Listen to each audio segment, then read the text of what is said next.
Vamos começar desconstruindo uma ideia que a gente carrega desde pequeno. Quando alguém fala na palavra cobiça ou avareza, a imagem que pisca na nossa cabeça é quase sempre a mesma velho-rico, curvado sobre uma montanha de ouro, contando moedas com um sorriso ganancioso. É o tio Patinhas, o arpagão de Molière, aquela figura caricata que ama o dinheiro pelo dinheiro. A gente aprendeu a associar esse pecado capital a coisas materiais, a uma vontade desenfreada de ter o carro do ano, a casa maior, o relógio mais caro. Mas essa é só a ponta do iceberg, a versão mais superficial e, ousaria dizer, menos perigosa da cobiça. Napoleon Hill, um autor que passou a vida estudando a mentalidade das pessoas de sucesso, tinha uma visão muito mais afiada sobre isso. Para ele, a verdadeira praga, a gula que realmente destrói vidas e potenciais, não tem nada a ver com o que você acumula na sua garagem ou no seu extrato bancário. Ela mora no caráter. É uma fome que não se sacia com bens, mas com pessoas. É o desejo insaciável de usar, sugar e explorar a energia, o tempo e a boa vontade dos outros para benefício próprio. É a personificação daquela sanguessuga que o livro de Provérbios descreve de forma tão visceral. Aquela criatura com 2 filhas que só sabem gritar uma única palavra: dá, dá. Pense bem, quem nunca conheceu alguém assim? Essa pessoa não chega anunciando suas intenções. Pelo contrário, ela geralmente se apresenta como uma vítima, alguém que precisa desesperadamente da sua ajuda. É o amigo que sempre tem uma história triste para contar, coincidindo com o dia em que você recebe seu salário. É o parente que te elogia, te chama de a única pessoa que realmente entende, para logo em seguida pedir um favor que vai virar sua rotina de cabeça para baixo. É o parceiro ou parceira que te isola dos outros, criando um mundo onde só ele ou ela precisa de atenção, de cuidado, de validação constante. Esse tipo de pessoa é um mestre na arte da manipulação emocional. Ele não rouba sua carteira. Ele mina sua força de vontade. Ele não pega seu carro emprestado. Ele sequestra sua paz de espírito. É um vampiro emocional e financeiro. E o pior é que ele faz você se sentir culpado por pensar em colocar uma estaca no coração dessa relação. A fome dele é infinita. Você pode dar conselhos e ele vai pedir que você resolva o problema por ele. Você pode emprestar dinheiro e ele vai reclamar que não foi suficiente. Você pode oferecer uma oportunidade de emprego e ele vai encontrar 1000 desculpas para não aproveitá-la, enquanto já planeja o próximo pedido. Manter uma pessoa assim por perto, na visão pragmática de Hill, é o equivalente a tentar encher um balde furado. É um esforço inútil, que só serve para te esgotar, enquanto você dedica horas do seu dia, fragmentos da sua sanidade e pedaços da sua energia vital, para alimentar esse poço sem fundo. As suas próprias metas, os seus próprios sonhos, ficam em segundo plano, acumulando poeira. A sanguessuga drena seu tempo, sua criatividade, seu otimismo. Ela te envolve numa névoa de problemas e urgências que não são seus, até que você se olha no espelho e mal se reconhece. Onde foi parar aquela pessoa cheia de planos? Onde está aquele brilho no olhar de quem está construindo algo para si? Provavelmente, foi sugado e transformado na energia que mantém o vampiro em pé, pronto para encontrar a próxima fonte quando você finalmente secar por completo. Hill diria que o maior obstáculo para o sucesso de alguém não é a falta de talento ou de oportunidade, mas sim a escolha errada das pessoas com quem se compartilha a jornada. E a sanguessuga não é uma companheira de jornada. Ela é um pedágio caríssimo que você paga todos os dias e que nunca te deixa chegar ao seu destino. A cobiça dela é pela sua vida, pelo seu potencial. Ela não quer o que você tem. Ela quer o que você é e vai te consumir até que não sobre mais nada. Reconhecer esse padrão é o primeiro, e talvez o mais difícil, passo para se libertar de uma dinâmica que não é amizade, não é amor, não é família, é parasitismo. Agora, vamos mergulhar um pouco mais fundo. Essa descrição do vampiro emocional que o Napoleon Hill faria de forma tão prática e direta é, na verdade, a manifestação de um drama muito mais antigo e complexo, um drama que faz parte da própria condição humana. E para entender a raiz filosófica dessa cobiça por pessoas, a gente precisa dar um pulo para a França e sentar num café imaginário com Jean-Paul Sartre. Ele provavelmente acenderia um cachimbo, daria uma tragada pensativa e começaria a falar sobre o conceito que é a espinha dorsal de todo o seu pensamento. O outro, para Sartre, o maior evento da nossa vida, o que nos define e nos atormenta. É o simples fato de que não estamos sozinhos no mundo. A nossa existência é sempre uma existência em meio aos outros. E o que acontece quando nos deparamos com outra consciência, com outro ser que também é livre e nos observa? Sartre chama isso de o olhar. Imagine a cena. Você está sozinho, completamente à vontade, talvez fazendo uma careta para o espelho, cantando uma música brega em voz alta. Você é puro fluxo, pura liberdade.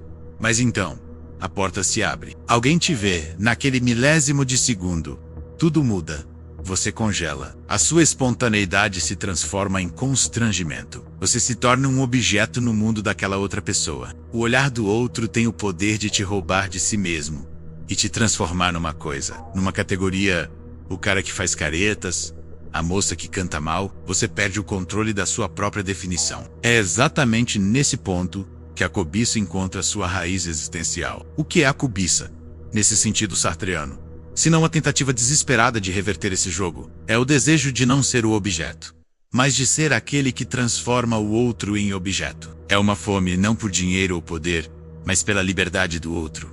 Quando uma pessoa cobiça a outra, ela não quer apenas sua companhia ou seu afeto. Ela quer possuir sua consciência. Ela quer que o mundo do outro gire em torno dela. Ela quer ser a fonte de todas as definições. O sanguessuga do nosso exemplo é o retrato perfeito dessa tentativa. Ele não te enxerga como um ser livre, um universo de possibilidade. Para ele, você é um conjunto de funções, um objeto ferramenta. Você é o amigo que empresta dinheiro, a namorada que serve de terapeuta, o funcionário que faz hora extra sem reclamar. Ele te ficha nessas definições porque é a única maneira que ele conhece de se sentir seguro no mundo. Ao te transformar num objeto previsível e útil, ele se sente no controle. A sua liberdade é uma ameaça para ele, porque se você é livre, você pode dizer não.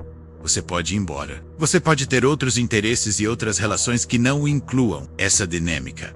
Segundo Sartre, está fadada ao conflito. Todo relacionamento humano é uma tensão constante entre duas liberdades que lutam para não serem objetificadas. No caso da relação com a sanguessuga, essa luta é completamente desequilibrada. De um lado, está você, com seus projetos, seus sonhos, sua busca por ser você mesmo. Do outro, está o cobiçoso, cujo principal projeto de vida é justamente anular o seu. Ele quer roubar o que Sartre chamava de sua transcendência, sua capacidade infinita de se reinventar e de ser mais do que as etiquetas que os outros colocam em você. Ele quer te transformar num ser em si, estático e definido como uma pedra ou uma cadeira, quando a sua natureza é ser um ser para si, pura possibilidade e consciência. A cobiça dele é, portanto, um projeto de assassinato. Não um assassinato físico, mas um assassinato existencial. Ele quer matar a sua liberdade, para que a dele possa reinar absoluta. E é por isso que essa relação, ela é tão exaustiva. Você não está apenas lidando com alguém carente ou folgado. Você está travando Tidus ou Sdeyash, uma batalha filosófica pela sua própria alma, pela sua direito fundamental de se definir e de existir por si mesmo, e não como um apêndice na existência de outra pessoa. Aqui a conversa fica um pouco desconfortável, porque precisamos virar o espelho para nós mesmos. É muito fácil e, de certa forma, até reconfortante apontar o dedo para a figura da sanguessuga, do vampiro emocional. É fácil descrever suas táticas, lamentar sua fome infinita e nos colocar no papel da pobre vítima inocente. Mas se Sartre estivesse aqui, ele nos daria um puxão de orelha filosófico. Ele diria que, na vasta maioria dos casos, não existe vampiro sem uma vítima que de alguma forma oferece o pescoço. E essa cumplicidade, essa permissão que a gente dá para ser sugado, tem um nome no dicionário sartreano: má-fé. A má-fé é um dos conceitos mais geniais e perturbadores de Sartre. É, em essência, o ato de mentir para si mesmo. É o mecanismo de auto-engano que usamos para fugir da nossa própria liberdade. Porque ser livre, para Sartre, é uma condenação. Se somos radicalmente livres, somos também radicalmente responsáveis por cada escolha que fazemos e por cada situação em que nos encontramos. Não há desculpas. Não dá para culpar o destino, os astros, a sociedade ou a criação que tivemos. A responsabilidade é toda nossa. E isso é angustiante. É um peso enorme. Então o que a gente faz para escapar dessa angústia? A gente age de má fé, a gente finge que não é livre, a gente se convence de que somos determinados por fatores externos.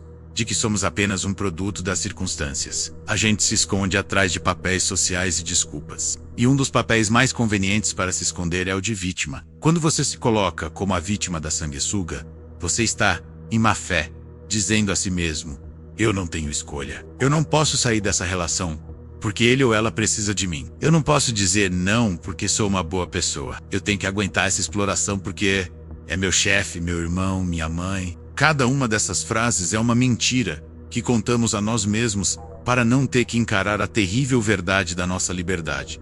A verdade de que poderíamos, a qualquer momento, levantar e ir embora. Manter a sanguessuga por perto, por mais paradoxal que pareça, traz alguns benefícios ocultos. Isenta você da responsabilidade de tomar as rédeas da sua própria vida. Afinal, como você pode correr atrás dos seus sonhos se está tão ocupado resolvendo os problemas intermináveis do outro? A sanguessuga se torna a desculpa perfeita para a sua própria inércia, para o seu próprio medo de fracassar. A má-fé é a cola que mantém essa relação tóxica unida. A sanguessuga age de má-fé ao se ver como uma vítima perpétua do mundo, alguém que precisa sugar os outros para sobreviver. E você, o hospedeiro, age de má-fé ao se ver como um mártir abnegado, alguém que precisa se sacrificar pelo bem do outro. Ambos estão fugindo de suas liberdades e de suas responsabilidades. Você se acomoda no papel de fonte de energia porque, de alguma forma, isso te dá um senso de propósito, mesmo que seja um propósito destrutivo. Ser aquele que sempre ajuda pode ser uma forma de construir uma identidade, de se sentir importante, de evitar o vazio de ter que criar seu próprio significado para a vida. É mais fácil ser definido pela necessidade do outro do que enfrentar o desafio de se definir por si mesmo. Mas esse conforto é uma ilusão caríssima. Ao se recusar a exercer sua liberdade de escolha, você está cometendo o mesmo assassinato existencial que a sanguessuga tenta cometer contra você. A diferença é que você está fazendo isso consigo mesmo. Você está se transformando voluntariamente no objeto, na coisa feromenta. Sair dessa dinâmica exige, portanto, mais do que raiva do outro. Exige um ato de coragem brutal. A coragem de abandonar a má-fé, de admitir a própria cumplicidade e de aceitar o fardo e a glória de ser o único autor da sua própria vida. Então, chegamos ao ponto crucial. Como escapar dessa armadilha? Como se livrar da sanguessuga? E mais importante, como parar de agir em má-fé e de oferecer o próprio pescoço? A solução é uma fusão fascinante entre o pragmatismo de Napoleon Hill e a profundidade existencial de Jean-Paul Sartre. É aqui que o autoajuda encontra a filosofia de Bar, e juntos, eles nos oferecem um caminho poderoso. Hill, com sua mentalidade focada em resultados, nos daria o quê e o como. O antídoto, para ele, é claro como água, clareza de propósito e a disciplina para construir cercas. Ter clareza de propósito significa saber, com uma convicção inabalável, quem você é, o que você quer da vida e para onde está indo. É ter suas metas tão bem definidas que qualquer coisa que te desvie desse caminho se torna imediatamente visível, como um obstáculo numa estrada bem iluminada. Quando você sabe que seu objetivo é, por exemplo, construir seu próprio negócio, cada hora que você gasta ouvindo as lamentações repetitivas da sanguessuga se torna um custo intolerável. Seu propósito funciona como um sistema imunológico. Ele identifica o parasita e cria uma reação para expulsá-lo. A disciplina para construir cercas é a ação prática que se segue a essa clareza. É aprender a dizer não. Não raivoso ou culposo, mas um não sereno e firme. Um não que não é negociável porque ele protege algo sagrado. Seu tempo, sua energia, sua sanidade. É bloquear o número, é se afastar do grupo, é mudar de emprego necessário. São ações concretas que fecham as portas e janelas para o vampiro. Mas é Sartre quem nos dá o porquê. Ele eleva essas ações práticas de autoajuda ao nível de um ato filosófico de libertação. Dizer não para a sanguessuga, na visão sartreana, não é apenas uma estratégia de gerenciamento de tempo. É a afirmação mais radical da sua própria liberdade. É o momento em que você para de mentir para si mesmo, abandona a má-fé e assume a total responsabilidade pela sua existência. É o seu ser para si, sua consciência livre, se rebelando contra a tentativa de ser transformado num ser em si, uma coisa, um objeto no mundo do outro. Cada não é uma declaração de independência existencial. Construir cercas não é um ato de egoísmo, mas um ato de autenticidade. É você escolhendo o seu próprio projeto de vida, em detrimento de ser uma peça no projeto de outra pessoa. É você se tornando o autor da sua história, em vez de ser um personagem coadjuvante e descartável na história de alguém. Essa decisão é angustiante. Sim, o vampiro vai protestar, vai te acusar de egoísmo, vai tentar te manipular com a culpa. O mundo pode não entender. E por um momento, você vai sentir o peso vertiginoso da liberdade total. Não haverá mais desculpas para não ir atrás dos seus sonhos. A responsabilidade será toda sua. E o que acontece depois que a porta é fechada e a cerca é construída? Você descobre o que é uma relação autêntica. Uma relação que não é baseada na cobiça de um pela liberdade do outro, mas no reconhecimento mútuo de duas liberdades. Amizades e amores verdadeiros florescem nesse espaço, onde duas pessoas se escolhem livremente, não por necessidade ou utilidade, mas pelo prazer de compartilhar jornadas, de ver o outro crescer, de aplaudir a liberdade alheia, em vez de tentar aprisioná-la. O mundo, como diz o roteiro inicial, tá cheio de oportunidades e de pessoas incríveis, mas elas só se tornam visíveis quando a gente limpa o nosso campo de visão. Quando a gente tira da nossa frente a figura sombria da sanguessuga que bloqueava toda a luz. Libertar-se da cobiça alheia e da nossa própria má-fé não é apenas um caminho para o sucesso. Como diria Hill, é o único caminho para uma vida que vale a pena ser vivida. Uma vida autêntica, responsável e, acima de tudo, livre. É escolher a si mesmo. E nesse ato, escolher um universo de possibilidades que antes eram invisíveis, sugadas por um apetite que não era o seu.